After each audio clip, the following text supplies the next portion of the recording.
ఈ కార్యక్రమానికి విచ్చేసిన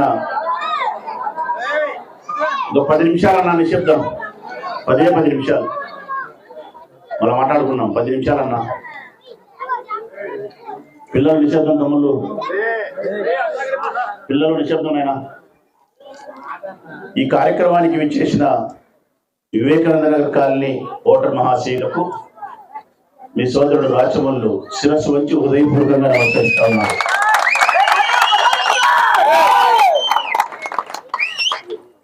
రేపు నెల 13వ తారీఖున జరగబోయే అసెంబ్లీ పార్లమెంట్ ఎన్నికలలో వైఎస్ఆర్ కాంగ్రెస్ పార్టీ గుర్తైనటువంటి ఫ్యాను గుర్తును గెలిపించాలని చెప్పి జగన్మోహన్ రెడ్డి గారు స్థాపించినటువంటి పార్టీని అఖండమైన మెజార్టీతో గెలిపించాలని ఈ కాలనీకి సంబంధించిన యువత స్వచ్ఛందంగా ప్రవీణ్ కుమార్ సుబ్బారాయుడు గారి ఆధ్వర్యంలో 100 మంది యువకులు స్వచ్ఛందంగా ఈ పార్టీలో చేరినందుకు చాలా సంతోషిస్తా ఉన్నా. మనస్ఫూర్తిగా వారికి స్వాగతాన్ని పలుకుతూ చేరిన వైఎస్ఆర్ కాంగ్రెస్ పార్టీలో చేరిన ప్రతి యువకునికి యువతకు అందరికీ కూడా నా హృదయపూర్వక శుభాకాంక్షలు తెలియజేస్తా ఉన్నా. ఇక వివేకానంద కాలనీ ప్రజలకు సంబంధించి చాలాసార్లు ఇక్కడికి నేను వచ్చినప్పుడు మీరు నన్ను అడిగింది ఒకే ఒకటే.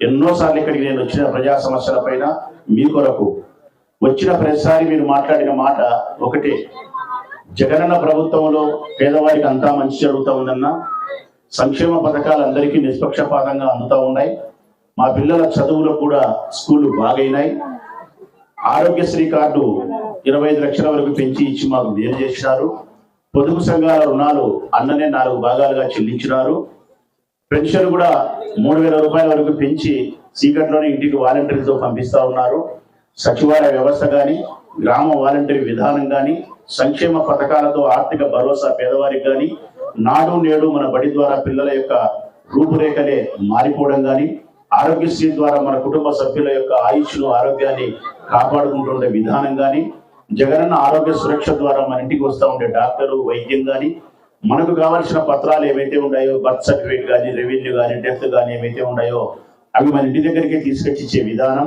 పాలనలో చాలా మార్పు జరిగింది, చాలా సంస్కరణలు తీసుకురాగలిగినారు. గాంధీజీ కన్న కలలను గ్రామ స్వరాజ్యం అనే పేరుతో ప్రభుత్వాలే పల్లెలకి వచ్చి పనిచేసే స్థితికి జగన్మోహన్ రెడ్డి గారు చేసి మన పేదవారికి మేలు చేసినారని చెప్పి చాలాసార్లు మీరు నాతో చెప్పడం జరిగింది. ఇక్కడ అయితే మీరు అడిగిన కోరిక ఒకే ఒకటి, ఈ కాలనీ పుట్టినప్పటి నుంచి ఎవరు కూడా ఏ నాయకులు కూడా పట్టించుకోకుండా ప్రధానమైన సమస్య కాలువల సమస్య. కాలువలు లేకపోవడం వల్ల, మురికి నీటి కాలువలు లేకపోవడం వల్ల చాలా ఇబ్బంది పడతా ఉన్నాం. ఎట్టి పరిస్థితుల్లో మాకు కాలువలు అయితే నిర్మించాలని చెప్పి ప్రతి సోదరి ప్రతి సోదరుడు నన్ను కోరినారు. అప్పుడు మీకు ఇచ్చిన మాట కూడా ఒకటి మీకు గుర్తే ఉంటుంది, నాకు కూడా గుర్తుంది. ఎన్నికలు వచ్చే సమయం నాటికి ఇది దాదాపు 1.5-2 కోట్ల రూపాయలు అవుతుందమ్మా. పంచాయతీలంతా నిధులు ఉండకపోవచ్చు, ఏది ఏమైనప్పటికీ నా తిప్పలు ఎన్ని ఉన్నా కానీ ఈ డబ్బులు సమకూర్చి మీకు కాలువలన్నీ నిర్మించినప్పుడే మిమ్మల్ని ఓటడగడానికి వస్తా. ఏ కారణం చేతైనా కాలువ నిర్మించలేకపోతే మీ బిడ్డ రాచమల్లు మిమ్మల్ని ఓటు అడగడానికి కూడా మీ సమక్షంలోకి రాడని చెప్పి ఎంతో వినయపూర్వకంగా మీకు ఆ రోజు నేను విజ్ఞప్తి చేసిన. ఇచ్చిన మాటకు కట్టుబడి దేవుని దయ వలన జగన్మోహన్ రెడ్డి గారి సారథ్యంలో మీ వివేకానంద నగర్ కాలనీకి దాదాపు 1,50,00,000 రూపాయలు పెట్టి ప్రతి సందులోనూ కాలువ ఈ రోజు నిర్మించగలిగిన కాలువ పనులు పూర్తి దాదాపుగా అయిపోయినాయని నేను 90% కాలువ పనులు పూర్తయినాయని చెప్పి జగమయ్య చెప్తా ఉన్నాడు. ఇక 10% పనులు మాత్రమే ఉన్నాయి. 10% కూడా మరొక 4 రోజుల్లో వారం రోజుల్లో పూర్తి కాబోతున్నాయి. అంటే మీకు ఇచ్చిన మాటను నేను నిలబెట్టుకునేందుకు సంతోషపడతా ఉన్నా. ఈ కాలనీకి మురుగునీటి సమస్య పోయి కాలువలు వచ్చినందుకు మీకు సంతోషం కలిగింది కాబట్టి మీ సంతోషంలో నేను కూడా భాగస్తున్నై చాలా సంతోషపడతా ఉన్నానని చెప్పి ఈ సందర్భంగా మీకు తెలియజేస్తా ఉన్నా. ఇక విషయానికి వస్తే రేపు నెల 13వ తారీఖున ఎన్నికలు జరగబోతా ఉన్నాయి. ఫ్యాన్ గుర్తు పైన జగనన్న వైపు నుంచి ఎమ్మెల్యేగా నేను, ఎంపీగా జగనన్న తమ్ముడు అవినాష్ రెడ్డి గారు మేము ఇరువురం పోటీ చేసినాం. మీకు 2 ఓట్లు ఇస్తారు. ఆ 2 ఓట్లను కూడా ఫ్యాన్ గుర్తు పైన వేసి అటు జగనన్న తమ్ముడు అవినాష్ రెడ్డి గారిని, మీ సోదరుడు రాచమల్లు శివప్రసాద్ రెడ్డిని ఎమ్మెల్యేగా ఎంపీగా ఇరువురిని గెలిపించమని చెప్పి 2 చేతులు ఎత్తి నమస్కరించి హృదయపూర్వకంగా విజ్ఞప్తి చేస్తా ఉన్నా. మిమ్మల్ని అడిగేది మీకు నేను చెప్పుకుంటే బాధ ఒకటే తల్లులారా, అన్నలారా, మా వైపు ధర్మం ఉంటే ఓటేయండి, మా వైపు న్యాయం ఉంటే ఓటేయండి. జగనన్న చెప్పినట్టు ఈ వైఎస్ఆర్ కాంగ్రెస్ పార్టీ అధికారంలోకి వచ్చిన తర్వాత మీ గడప గడపకు ఇంటికి మా వలన మేలు జరిగింటే ఓటేయండి అని జగనన్న ఏ సుముహూర్తంలో చెప్పినాడో అదే మాటే నేను కూడా చెప్తా ఉన్నా.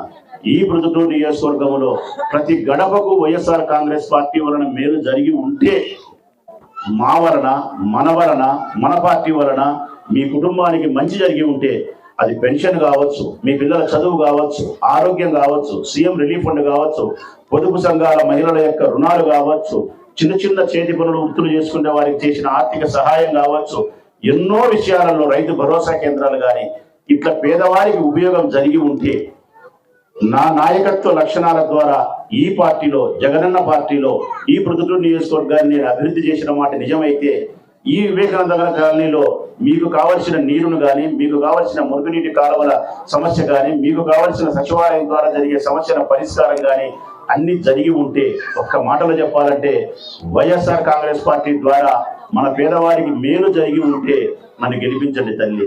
మేలు జరగకపోతే నన్ను తిరస్కరించండి తల్లి. మనస్ఫూర్తిగా చెప్తా ఉన్నా మీ అందరికీ కూడా. కానీ విజ్ఞప్తి ఏమిటంటే, మేలు జరిగిందని చెప్పి మీ అంతరాత్మకు తెలిసి జగనన్న వలన మన పేదవారికి చాలా మేలు జరుగుతూ ఉంది. ఈ పార్టీ, ఈ ప్రభుత్వం పేదవారి కోసమే తల్లి. మీ అందరికీ తెలుసు, ఇప్పుడు పోటీ జరుగుతూ ఉండేది కూడా రాచమల్ల శివప్రసాద్ రెడ్డికి మరొకరికి కాదమ్మా. 175 నియోజకవర్గాల్లో పోటీ చేసింది ఎమ్మెల్యే అభ్యర్థులుగా మేము కాదు. 175 నియోజకవర్గాల్లో పోటీ చేసింది జగనన్న పాలన పోటీ చేసింది. గెలవడం అంటూ జరిగితే పేదవారంతా ఒక పక్షాన్ని నిలబడి ఓటేస్తే జగనన్న గెలుస్తాడు, పేదవారు తిరస్కరిస్తే జగనన్న ఓడుతాడు. అంటే ఈ యుద్ధం పెత్తందారులకు, పేదవారికి. ఈ యుద్ధం జగనన్నకు, పెత్తందారుని సపోర్ట్ చేస్తూ ఉండే చంద్రబాబు నాయుడుకు. ఈ యుద్ధం పేదవారికి మేలు చేయాలని చెప్పే జగనన్న ఉచితమైనటువంటి సంక్షేమ పథకాలతో ఈ రాష్ట్రాన్ని మీరు శ్రీలంక రాష్ట్రంగా మార్చినారని విమర్శించే చంద్రబాబు నాయుడు ఒకవైపు ఉన్నాడు. పేదవారి యొక్క సంక్షేమం, వారి ఆరోగ్యం, వారి జీవితం, వారి పిల్లల చదువు, ఇదే నాకు ముఖ్యం. ఎన్ని వేల కోట్ల రూపాయలు, ఎన్ని లక్షల రూపాయల కోట్లు ఖర్చు అయినా పేదవారి కోసం వెచ్చిస్తానని చెప్పి గట్టిగా నిర్ణయం తీసుకొని ఇచ్చిన మాటకు కట్టుబడి చెప్పిన తారీఖు నాటికి చెప్పినట్టే దళారి వ్యవస్థ లేకుండా, లంచగొండితనం లేకుండా, వివక్షత లేకుండా అన్ని రాజకీయ పార్టీల వారికి పేదరికాన్ని ప్రామాణికంగా తీసుకొని మీ అందరి అకౌంట్లకే జగనన్న డబ్బు వేసి మిమ్మల్ని ఆర్థికంగా నిలబెట్టే ప్రయత్నం చేసిన జగనన్న పోటీ చేసినాడు 175 నియోజకవర్గాల్లో. అంటే పేదవారి పక్షాన జగనన్న పోటీ చేసినాడు. గెలిపించుకోవాల్సిన బాధ్యత పేదవారిదే. గెలిచినా పేదవారే, ఓడినా పేదవారే. గెలుస్తామా ఓడుతామా అన్నది నిర్ణయించాల్సింది పేదవారి తల్లి. మరొక మాట కూడా చెప్తా ఉన్నా, మనకు పోటీ చేసింది 85 సంవత్సరాల వయసులో ఉండే పెద్ద ఆయన తండ్రులారా, అన్నలారా, 85 సంవత్సరాల వయసు. నేను పెద్ద ఆయన వయస్సును గౌరవిస్తా. నేను ఎప్పుడు చిన్నతనంగా మాట్లాడను. నా ఇంట్లో నా తల్లికి కూడా 84-85 సంవత్సరాలు ఉంది. 85 సంవత్సరాల వయసులో ఉండే అమ్మాయినా, నాయనైనా మన ఇంట్లో ఉండడం వలన మనకి ఎంతో ఇంటికి కళ ఉంటుంది. అయితే నా బాధల్లో ఒకటే, 85 సంవత్సరాల వయసు కలిగినటువంటి వయో వృద్ధుడు పూర్తి ముసలితనం లేకొచ్చిన మనం ప్రజాసేవ చేయడానికి అర్హత ఉందా అని అడుగుతా ఉన్నా. ప్రజాసేవ చేయగలుగుతాడా అని వినయపూర్వకంగా అడుగుతా ఉన్నా.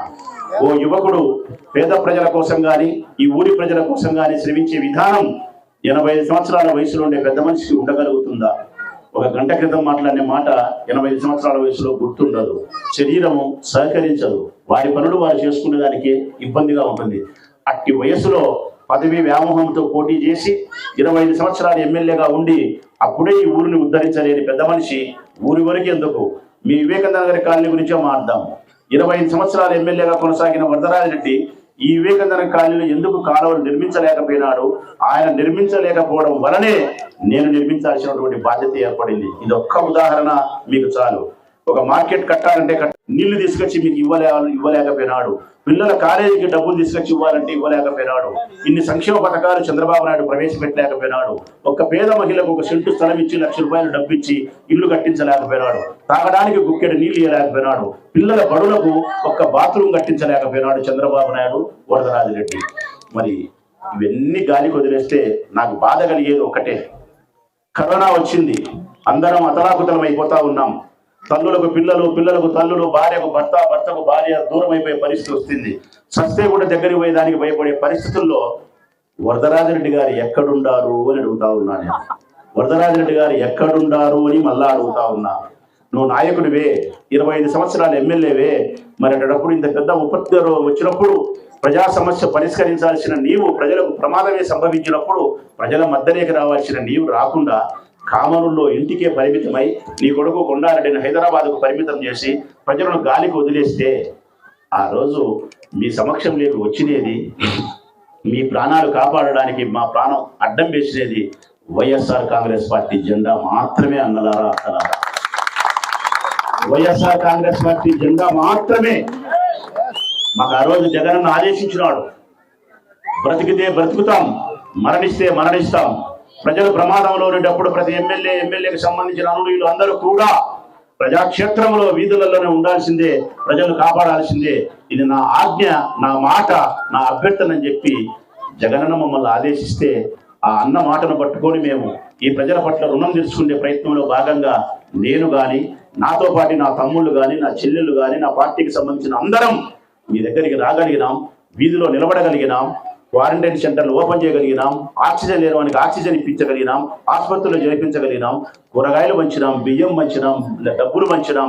ఒక్కటేమిటి తల్లి, 2 సంవత్సరాల పొడుగునా మీతోనే ఉండి కరోనా అనే జబ్బును మా నెత్తి మీదికి తెచ్చుకొని 40-50 రోజులు ఆసుపత్రిలో ఉండి చచ్చిపోయేదానికి దగ్గరగా పోయి, మృత్యు వాకిట్లో కాదు తల్లి, మృత్యువు దగ్గరగా పోయి వెనక్కి వచ్చిన నేను ఆ రోజు. నేను ఈరోజు బ్రతికి ఉండాలంటే కారణం